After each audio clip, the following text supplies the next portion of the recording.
Нашите очекувања се дека ние ќе бидеме препознаени кај гласачите од една единствена причина што досега ниту имавме можност, јавна благодарност до вашата телевизија, освен кај вас и на Собранискиот канал сега пред избориве, немавме можност за поширока презентација, затоа што некако медиумите ни беа затворени.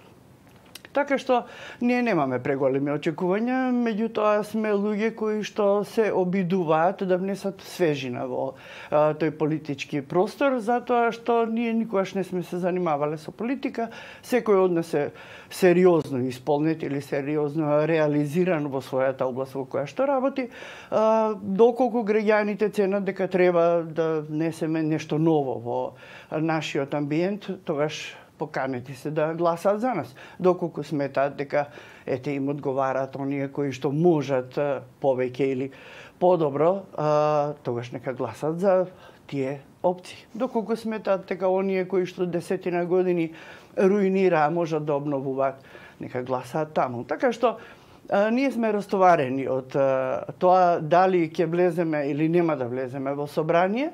Меѓутоа, нашата желба искрена е да понудиме или во тоа собрание да ја разбиеме онаа мочурлива состојба која што ја имаме 30 години, каде што кога треба да се зборува за зголемување на додатоци на парламентарци, тогаш сите се едногласни, доколку се зборува за социјала, тогаш сите се резервирани, да, сакаме, меѓутоа би било подобро парите да додат кај нас. Така што тоа е тоа што ние реално го нудиме. Има ли атмосфера во земјава за трета опција? Со години наназад граѓаните во неформалната комуникација велат немаме опции, две се, ни треба трета опција, ни треба трета опција. Еве, конкретно на овие избори имаме голем дел партии. Какви се можностите за трета опција да стапи на сцена во земјава? Гледате ли таква атмосфера? Јас искрено ќе кажам дека овие 2 години ние реално ја поминавме Македонија и уздуш и попреку. Народот е крајно незадоволен, револтиран во некои сегменти, меѓутоа има исклучителен страв кој што ние се обидуваме да го надминеме или со објаснување дека сепак оваа држава или секоја држава е собственост на народот, не на политичарите. Политичарите би требало да се плашат од народот, а не народот од политичарите. Значи, тоа е илузија која што овдека стана пракса. Нешто што ние како прв пат во Македонија го нудиме, тоа е нашиот концепт околу програмата. Сите политички партии ќе видите дека нудат програми по 350-400 страни. Сето тоа е толку примамливо, толку интересно, што јас не верувам да душа дека сите тие ги читат. Меѓутоа, ние што направивме? Ние, сакајќи нашите избирачи или нашите граѓани да се запознаат со нашата партија кои што имаат слаб вид или се слепи, ние направивме аудиопрограма. Таа аудиопрограма никој досега не ја направил, затоа што кажувам дека ним приоритетот им е таа некоја си власт која што потоа ќе ја рефлектираат само на собствените интереси. Меѓутоа, далеку од тоа дека ќе се заинтересираат или ќе се заангажираат за подобрување на животот на оние кои што ним фактички им ја даваат платата. Така што народот еднаш за секојаш треба да свати дека народот е оној кој што е собственик на оваа држава, не политичарите. Политичарите се листопадни, меѓутоа народот е зимзелен. Кои се главните точки од програмата кои се разликуваат, еве ќе прашам, од останатите партии за кои што граѓаните ќе имаат можност на овие избори да го дадат својот глас? Што е она што во програмата е приоритет во програмата на демократи? Демократи кажав дека сме ние не политичари и тргнувајќи од таа гледна точка ние тргнавме да направиме програма која што е за народот, не за нас. Затоа што нашата амбиција не е ние кога би влегле во собрание да го исполниме нашиот, да речеме, буџет. Далеку е од тоа, сите сме реализирани, реков. Меѓутоа, она што ние го нудиме, првенствено, Ќе кажам само една ситуација за да можам да одговорам на прашањето. Пред извесно време бевме во Шутоа-Ризари. Кога ќе поминете таму ќе видите купишта ѓубре. Тоа е недозволиво нешто, тоа е срамно, срамно е. Меѓутоа ние понудивме отворање на фабрики за рециклирање. Мислиме дека во секој поголем град би требало да имаме една таква фабрика, со која што не само што ќе се вработуваат луѓе, туку ќе се ослободиме од оној смет кој што навистина гуши. Доколку знаеме дека сето тоа ѓубре се пали. Да не живееме во илузии дека сето тоа некаде се складира. Тој таков воздух го дишат граѓаните. Повторно го дишат оние кои што им даваат плата на политичарите. Меѓутоа, тоа е недозволиво не само за нас, не само за народот, туку и за една држава која што претендира да влезе во Европска унија. Понатаму што нудиме? Нудиме ревитализација на оние објекти кои што се руинирани. Ние имаме во Македонија, пак ќе почнам јас со некои реални примери кои што во некоја завиткана форма можеби се споменуваат и во другите во програмите на другите партии, меѓутоа сето тоа останува само напишан збор. Ќе го земам во предвид оној детски дом, односно детско одморалиште во Дојран.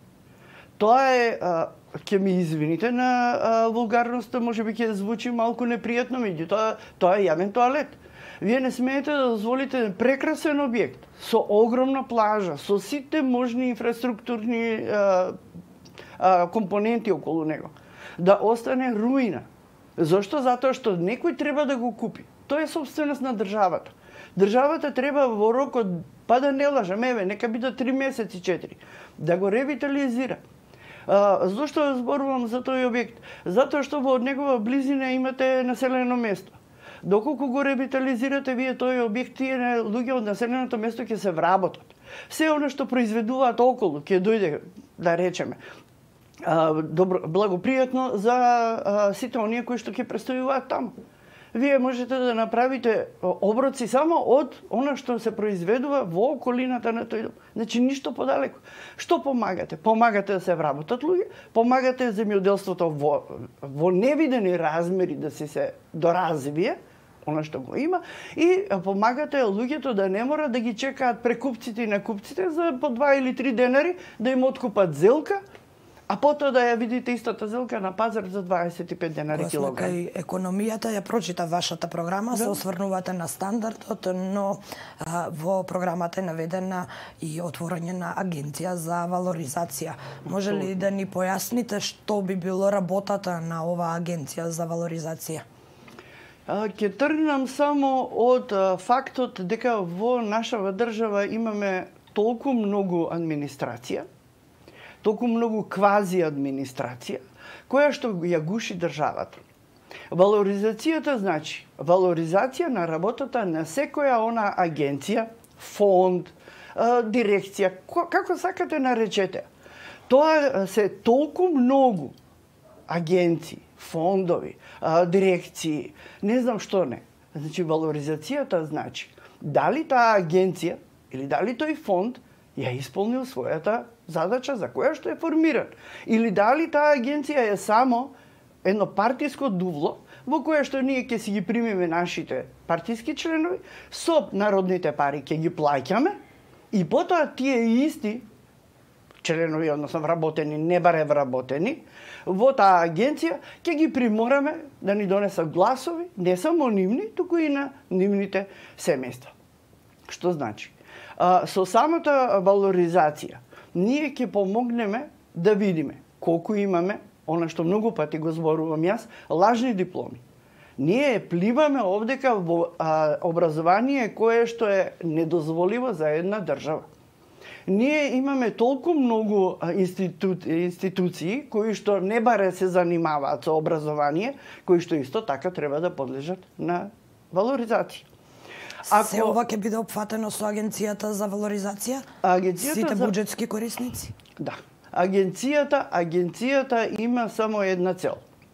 Да се направи реален пресек на што се трошат и како се трошат парите. Јас ќе ви кажам еден многу пластичен пример. Имате вие фонд за инвестиции. Меѓутоа, или за иновации, се извинувам, фонд за иновации. Меѓутоа, тоа беше една агенција која што ДПМН ја формираше само за да присобере некои своји членови на одредено место. Тоа се пари за науката. Меѓутоа, ние науката во оваа држава ја сведовме на ниво на подгравка. Ние немаме сериозни вложувања, ние немаме никакви вложувања во науката. Вие не можете да барате утре да имате практичност, да имате креативност и да имате просперитет на една држава, доколку вие немате наука. Нашите инвестиции за науката, односно не баре за иновации, отидоа најблагоречено во вода. Токму тоа сакам да ви го поставам како прашање. Ја читав програмата, имате посветено на вистина многу време на образование, но и на наука, посебно од образование. Вие доаѓате токму од научната сфера, така што тоа и не ме чуди. Но што е со науката?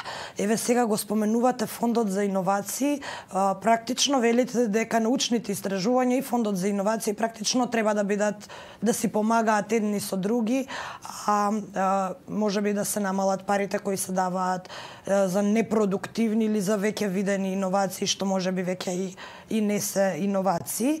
И исто така сакам да ме прашам како да ги подобриме состојбите во науката.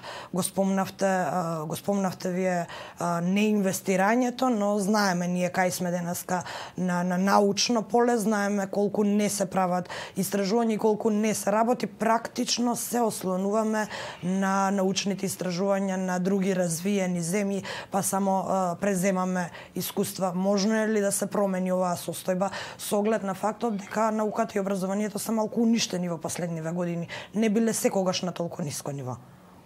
Па јас ќе ве коригирам. Јас не би, корекцијата моја би била во вашето прашање дека малку се уништени. Значи јас ќе тврдам дека се многу уништени. Не заради друго, туку заради тоа што резултатите тоа го покажуваат. Вие имате ученици и студенти кои што имаат дипломи кои што се апсолутно невалоризливи. Вие не можете да ги валоризирате во ниеден сегмент. Меѓутоа можете да ги валоризирате во она што јас го реков преска, во гласачкото тело. Прво и основно кое што треба да се направи во една држава, тоа е образованието да се крене на завидно ниво. Ние сме имале образование во еден период кога државата сакала да има учени луѓе. Ние сме имале образование кое што било не само посакувано, туку и копирано од многу други земји. Да не се лажеме. Ние денеска имаме образование во смисла оди на училиште само колку да се појавиш. Тоа е недозволиво. Јас исто така не можам да прифатам дека една учителка ќе ми простат сите што се гледаат многу повисоко од таа работна позиција. Меѓутоа, за мене учителот е нешто што е свето. Тоа е втората мајка. Ние така учевме и така е.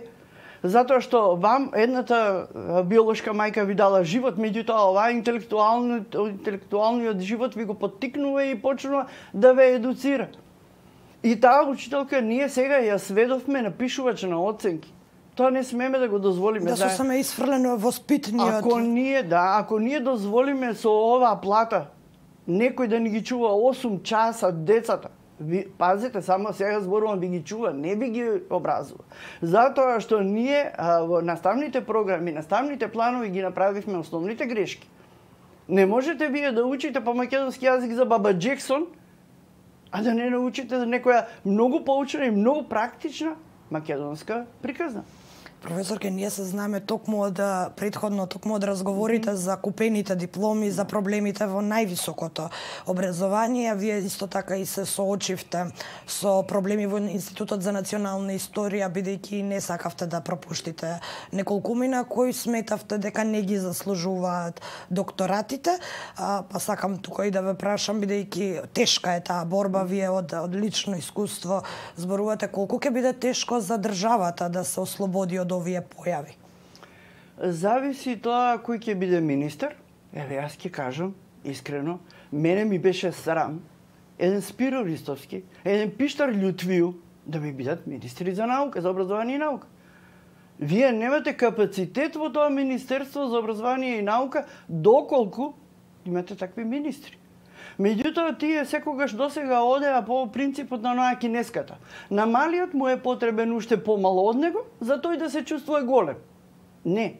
Ние моментално, еве и тоа ќе го кажам, во Министерството за образование и наука, во одделот за наука, имаме еден раководител кој што има одлични идеи. Феноменален човек. Меѓутоа не може да ги реализира. Зошто? Затоа што ќе се истакне дека науката во тоа време кога таа и таа личност била на чело на одделот за наука, нешто се постигнало. И ние не сакаме да се постигне, сега го газиме човекот. Зошто? Не може тоа така. Оно што е моето искуство е најсвеж пример ќе земеме. Изборот на ректор.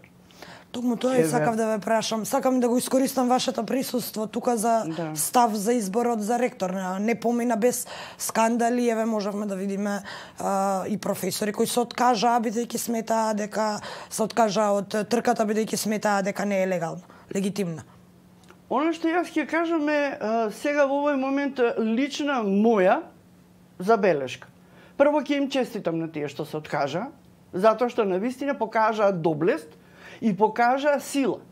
Дека ова што се случува надвор од сите мерки, замерки и било какви работи, тоа е срам за УКИМ. УКИМ е многу сериозна куќа. И УКИМ има многу сериозен потенцијал.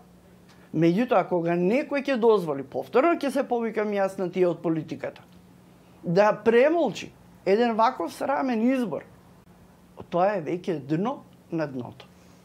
Затоа што ако ние дозволиме манипулација во УКИМ, се натаму е лесно. И манипулации по институции, манипулации по така наречени факултети. Вие не знаете колку имаме така наречени факултети. А за универзитети па да не зборувам. Во едно време дури се шегувавме. Уште нема факултет за пантомима во Дојран. Мислам, дотаму отидовме, сарказмот наш веќе почна да излегува кој што не сме го имале. Професорка, демократија партија претежно составена од професори. Значи ли ова дека професорите и научниот кадар малку ни беа запоставени во изминати години во смисла на тоа дека не ја искористуваме доволно нивната експертиза и на тоа дека личностите кои се ставаат на чело на одредени институции или министерства повеќе се базираат на политиканство отколку на експертиза? Вака, демократи, сакам да кажам дека е партија која што ете и по сите досегашни истражувања има најмногу млад кадар. Ние имаме 15 многу млади членови кои што ги ставивме на листите и кои што треба да ја покажат собствената храброст и собствената потреба да учат. Да учат. Доколку досега имавме политичари кои што доаѓаат директно од, ајде пак ќе ги наречам така наречени, факултети, со сета задршка и со сето извинување кон оние што навистина си ја работата. Така што нашата идеја не е ние само да се експонираме. Јас тргнувам прв пат влегувам во ова ајде ќе ја наречам игра, бидејќи ова што досега го видов е толку голема бламажа, што не може да се нарече ништо поинаку. Јас мислев дека мојот интелектуален капацитет, бидејќи работам 32 години на македонско-албанските односи, на историјата на Албанија, на историјата на заедништвото на македонскиот и албанскиот народ, мислев дека моето лично искуство, моите сознанија кои што се црпени од многу архиви по светот, можам да ги имплементирам во одредени области, не само покажувајќи дека македонците и албанците на ова тло никогаш не биле толку душмани колку сега. Се обидов на секој можен начин да помогнам и во Министерството за наука, и во УКИМ, и во Институтот за национална историја, меѓутоа секогаш наидував на зид. Зошто беше тоа така? Затоа што, повторно ќе кажам, кинеската поговорка секогаш беше на сцена. Најважниот дел, кој што ние треба сега да го покажеме и докажеме, дека нашиот интелектуален кадар не е кадар со кој што смееме да се подигруваме. Ако погледнеме надвор од Македонија, колку деца ни избегаа и станаа многу успешни, предприемачи, научници, се и се што. Тој кадар можел да остане овде. Меѓутоа, на оние кои што ги добиле дипломите, бакшиш, не им требаат луѓе кои што го заслужиле тоа ливче. Каде е клучот за задржување на младите во земјава? Во отворање на многу сериозен пристап кон отворање на науката, кон отворање на многу сериозен пристап во можностите тие да бидат иноваторите, не да биде иновација путерот кикирики. Иноваторите се во младите. Вие имате и повозрасни луѓе кои што со години работеле. Знаете ли дека еден од нашите членови има иновирано некоја работа која што јас не ја разбирам, искрено да кажам, тоа е некоја техника за која што јас не сум вична да ја разбирам, меѓутоа во Бугарија му е прифатена со 2 раце. Зошто морал да ја патентира таму? Зошто во Скопје не можел? Тоа е проблем. Може би и поради евроинтеграциите. Бугарија е веќе членка на Европската унија. Тука ќе го искористам приликата да преминеме на таа тема, бидејќи во партијата видов дека сте проевропска, дека сте партија која се залага за членство во Европската унија и НАТО. Вие сте па можеби една од ретките партии кој не е експлицитно наведено во програмата дека е против евроинтеграциите, практично против оној преспански договор кој беше услов за евроинтеграциите. Како го гледате понатаму нашиот евроинтегративен пат? Нешто ќе кажам, значи како стручно лице. Ќе си го дозволам и тоа. Тоа што го нарекувате вие преспански договор, тоа е една конечна спогодба која што мене лично многу ми пречи. Некако начин на влез во Европска унија, туку како начин, како параван за влез во Европска унија. Ние сме многу свесни, возрастни сме и знаеме дека Европска унија никогаш нема да не прими во нејзините редови со овој број на административци, со овој начин на водење на држава, на сиромаштија која што е невилјана, а која што никому ништо не значи, откако ќе седне на фотелја, и дека нема да не примат додека ние не си го санираме нашето стопанство.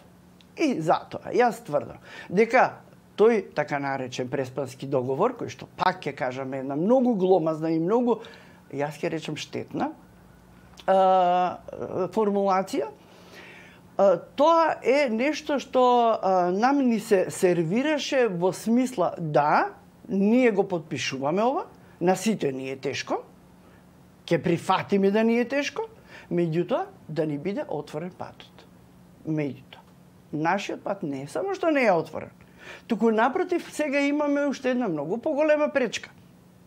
Пречката која што нам ни ја сервираше Бугарија. Мислите на Гоце Делчев? Не, јас мислам на комплетната историја на македонскиот јазик, мислам на се оно што е чисто македонско, а кое што на некоја друга држава и недостасува во нејзината историја, па сега едноставно како лепенка ќе ја земеме и ќе ја пресликаме македонската историја во наша, ќе го анулираме сето оно што македонскиот народ го направил во векови наназад и ние ќе се пердувиме, да ми извинат, со туѓи пердуви. Професор, ќе би сакала да ве прашам, бидејќи времето ни изминува. До сега сте во овој момент самостојно настапувате на изборите, но колкави се шансите и можностите да се приклоните кон некоја од коалициите постизборно? Сте разговарале ли за таа идеја во партијата или сепак Демократи останува самостојно и понатаму? Доколку ние добиеме можност да ги представуваме граѓаните во собранието, ние нема да коалицираме со никого, не заради друго, туку заради она што претходно го кажам. Сите кажа што имаа да кажат. Дајте да кажат некои нови лица. Професорке Катерина Тодоровска, благодарам за ова гостување. Уште еднаш ке повторам, носител на листа во изборната единица 1 од партијата Демократи. Веројатно ќе имаме прилика да се видиме уште еднаш до изборниот процес и уште нешто ќе подсетам на крај на нашиот разговор, а тоа е да ги охрабрам и колегите да обрнат повеќе внимание на сите останати политички чинители во овој процес, не само на двете најголеми или четирите најголеми политички партии, сепак мора да работиме сите заедно на плурализмот во општеството. Благодарам уште еднаш. Благодарам јас.